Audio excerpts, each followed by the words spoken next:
तो कहानी की शुरुआत होती है धरती पे रहने वाले बेबस गरीब और बीमार लोगों से, जो कि चोरी छिपे एक स्पेसशिप में चढ़ रहे होते हैं, क्योंकि इन्हें किसी भी तरह अमीरों के द्वारा बनाई गई दुनिया इलाइजियम तक पहुंचना है, जहां के अमीर लोग लगभग अमर है, क्योंकि इलाइजियम के अमीर लोग हर बीमारी को मशीनों के जरिए मिनटों में ठीक कर लेते हैं। सभी के हाथों पे जल्दी जल्दी आईडी प्रिंट किया जा रहा होता है ताकि वो इलिजियम के सिस्टम को धोखा दे सके, और ये पूरा काम एक हैकर करवा रहा होता है जिसका नाम स्पाइडर है। अब बेबस लोगों से भरी हुई 3 स्पेसशिप धरती से इलिजियम की तरफ उड़ान भरती है, लेकिन जैसे ही इलिजियम के लोगों को इस बात का पता चलता है, वहाँ की एक शक्तिशाली महिला अधिकारी तुरंत एक खतरनाक फैसला लेती है, जबकि उसे ये अच्छे तरीके से पता होता है कि इन जहाजों में आम लोग मौजूद हो सकते हैं। फिर भी वो अपने से ऊपर के अधिकारी को बताए बिना चुपके से धरती पे मौजूद अपने एक एजेंट को इन तीनों स्पेसशिप को रास्ते में ही नष्ट करने का आदेश देती है, और इस हमले में 2 शिप को बुरी तरीके से नष्ट कर दिया जाता है। लेकिन एक शिप का पायलट खुद को बचाने में सफल हो जाता है और फाइनली बेहद ही जल्दीबाजी में इलिजियम पर लैंडिंग करता है। दरअसल यह कहानी है 21वीं सदी के अंत की, जिसमें धरती पे प्रदूषण, बीमारी और आबादी इतनी ज्यादा बढ़ चुकी है कि एक अच्छी जिंदगी की सपना देखना भी लग्जरी से कम नहीं है। जबकि दूसरी तरफ धरती के सबसे दौलतमंद निवासी एक आर्टिफिशियल स्वर्ग जैसी दुनिया इलिजियम बनाकर लगभग अमर हो जाते हैं,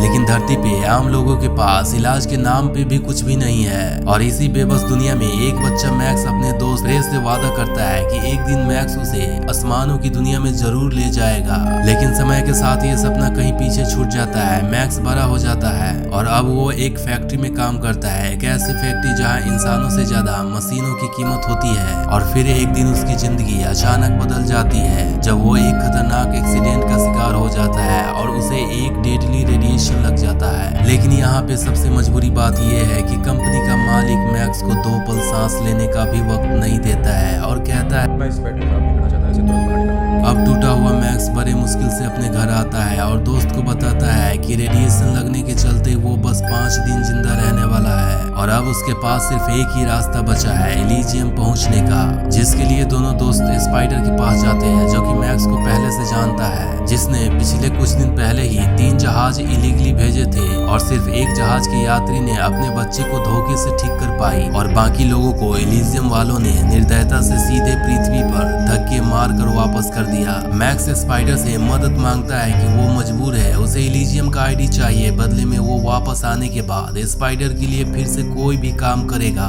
लेकिन स्पाइडर बेइज्जती करते हुए मना कर देता है। ये बात सुनते ही मैक्स स्पाइडर पर टूट पड़ता है, क्योंकि मैक्स ने स्पाइडर के लिए 3 साल जेल काटी होती है और इसके बदले तो वो टिकट दे ही सकता है। फिर भी स्पाइडर गन तान देता है। तभी मैक्स बताता है कि अगर गोली चलाई तो उसके अंदर इतनी रेडिएशन है कि स्पाइडर भी नहीं बच पाएगा। अब स्पाइडर समझ जाता है कि ये मरने वाला है, और एक डील होता है कि पहले मैक्स को इलिजियम से धरती पर आए किसी भी अमीर आदमी के दिमाग में मौजूद बैंकिंग जानकारी और पासवर्ड को कॉपी करके लाना होगा। उसके बाद स्पाइडर उसे इलिजियम पहुंचने का हर एक खर्चा उठाएगा। तभी मैक्स कहता है निशाना जॉन कार्लाइन होगा, और मैक्स के शरीर में एक्सोस्केलेटन सूट फिट कर दिया जाता है। लेकिन इन्हें नहीं पता कि आगे जो होने वाला उसके बारे में ये लोग कभी सोचे भी होंगे। आगे की कहानी जानने के लिए कमेंट में पार्ट 2 लिखे।